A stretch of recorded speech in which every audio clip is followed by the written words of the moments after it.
Hey everybody, Marcus here with Daily Adaptation, and I want to kind of outline what I did for my 3-day water fast.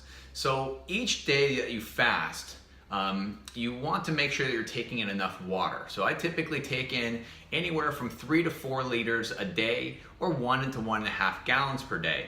Now, just because you're taking in water and you're not eating any food, that's not the only thing you have to do. You have to actually take in electrolytes. Now, there's a few ways to do this. One, you can use Himalayan sea salt, that pink sea salt.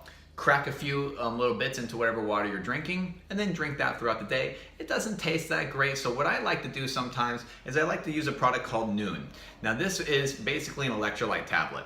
There are little tabs in here, just like this, just a little circle. You pop it into whatever water you're drinking for that day, usually about 1 a day if you're not exercising too intensely while you're on your water fast, to get what you need to have for that electrolyte balance.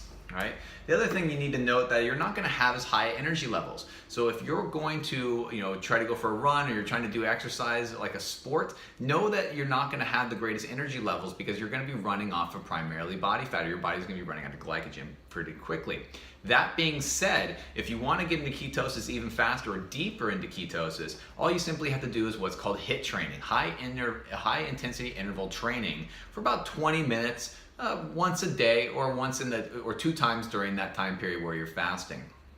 Now, again, what that's going to do is it's going to take glycogen out of your body, from your liver and from your muscle cells. And ultimately what we're trying to do is we're trying to get as much of that sugar out of our body as possible so that we start using our body fat for fuel in the form of ketones, right? More specifically, we want to try to get it out of the liver, because the liver is what's going to be regulating our blood sugar levels. So if there's glycogen in the liver, your body's not going to be able to go into ketosis as easily, so we need to get that out fully. And the best way to do that, again, is to, in my opinion, go into a water fast, add some physical activity into it, but not so much that you're damaging tissue, and then proceeding forward from there. So the other thing that you need to notice, or that you need to take into account, is your attitude during this time period.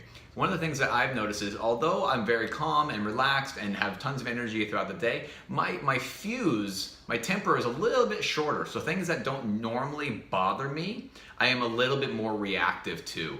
Kind of just a little bit more snippy, a little bit more short with people. That being said, in the in-between time where it's just me and I'm doing my normal stuff, driving, working with clients and stuff like that, it has not been a problem. So if you're gonna fast over the weekend, you're gonna have to go into hibernation mode. You're gonna have to do Netflix and just kind of hang out, right? You don't want to be around too many people that are gonna influence your behavior. You're gonna be a little groggy, a little bit uncomfortable, a little bit snippy. For me, the weekend is tough because I have kids' birthday parties that I go to with my kids, obviously, and other social functions and events. So for me, Monday to Wednesday is a lot better. But for you, because for your work and it's your first time going through this, you may want to do it Friday, Saturday, and Sunday, starting your fast Friday morning. That way Friday's a little bit uncomfortable, not too bad, and ending it on Sunday night.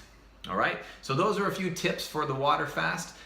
Good luck. Again, make sure to consult a doctor before you try any of this. If you're unfamiliar with intermittent fasting, fasting for a window of at least 16 hours and then eating for 8, this might be a little bit too intense for you the first time out, but give it a try and see how you feel. You can go without food for quite a long time. You cannot go without water. So it's a rule of 3, right? You can go 3 days without water, 3 weeks without food, and 3 minutes without air. Right? So that's where we're kind of at. 3 without air, 3 without water, 3 without food. Always 3 weeks without food. Always make sure that you're taking in enough water during your water fast. Very, very important to be getting that in. All right, everybody. It's Marcus here with Daily Adaptation. That's my little spiel for the water fast. I am 3 days in. I'm ready for my first meal right now, but I just wanted to make sure I presented that info before I close this out. All right. Good luck, everybody. Have fun.